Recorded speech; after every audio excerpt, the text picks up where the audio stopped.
we are back with another daily reflection on the Daily Vedantic.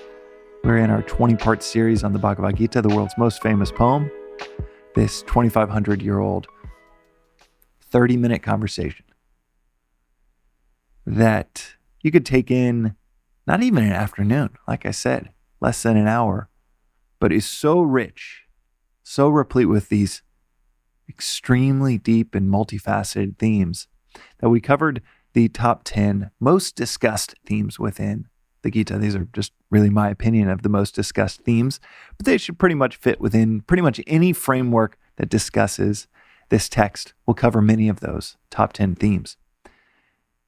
These next 10 episodes in this series are on the under-discussed themes that I believe are just as significant, equally significant as the other 10, but not often as discussed as the ones we've already gone over, but ones that I think are worth reinforcing and outlining, especially in this series, giving an overview of this timeless poem.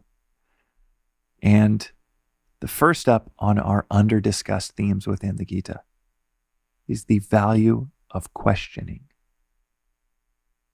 Questions are sacred in Vedanta. Absolutely sacred. And that is in high contrast to many of us that might have grown up in a conventional Christian background. Questions, I heard a story from a friend a week ago that said she was taken to the principal's office at her private school, her Southern Baptist private school, for asking too many questions about the Gospels.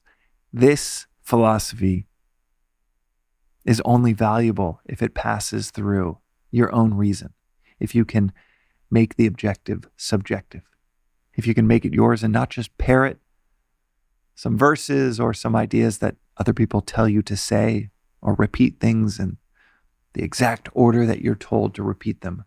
This philosophy has nothing to do with mindless or blind repetition of any verses, much less 2 PhDs in this philosophy might be completely irrelevant to really understanding it.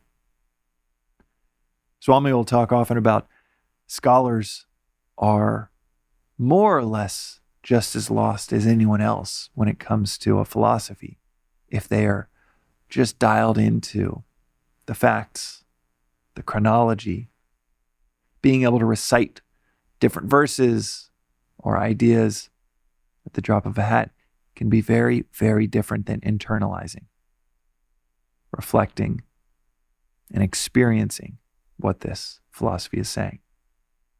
And in this 30-minute conversation between Arjuna and Krishna, Arjuna is asking question after question after question. He's tapping into the wellspring of wisdom that is within Krishna, and this is something we should all exemplify and embody.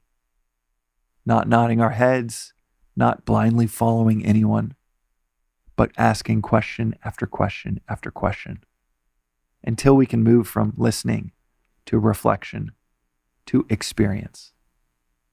Because ultimately, without the experience, none of these are of any value. Hearing these concepts, including these episodes, are meaningless if you don't reflect on them. It's said within Vedanta that reflection is 100,000 times more powerful than listening. And experiencing is 100,000 times more powerful than reflection. And if you've ever picked up a sport, hobby, a craft that you got really good at, then you really know this intuitively, that hearing someone telling you about surfing, that's pretty meaningless unless you intend to become a surfer and you start to reflect on what someone's telling you, where the great waves are, how to pop up properly, the secrets of different spots. When you start to reflect on them, then that's even more powerful than just hearing it. But then experiencing, 5 feet to the left of this rock, that's where this wave comes in. And that's where you get a 300-meter ride. That experience is 100,000 times more powerful than listening intently or jotting down, okay, it's this wave, I don't want to be 5 feet from the rock. When you experience it, it is a difference in kind, not just a degree from reflecting or listening. And to experience these concepts, these ideals within this philosophy, to experience them requires an immense amount of reflection. And reflection is only as powerful as the questions put to the teacher, put to the philosophy, put to yourself. So within the Gita, especially the wider philosophy of Vedanta, questions are sacred. Arjuna becomes victorious because of his questions. And his enemy on the other side of the battle could have had as much time as he wanted with the exact same sage that Arjuna is getting all of this wisdom from.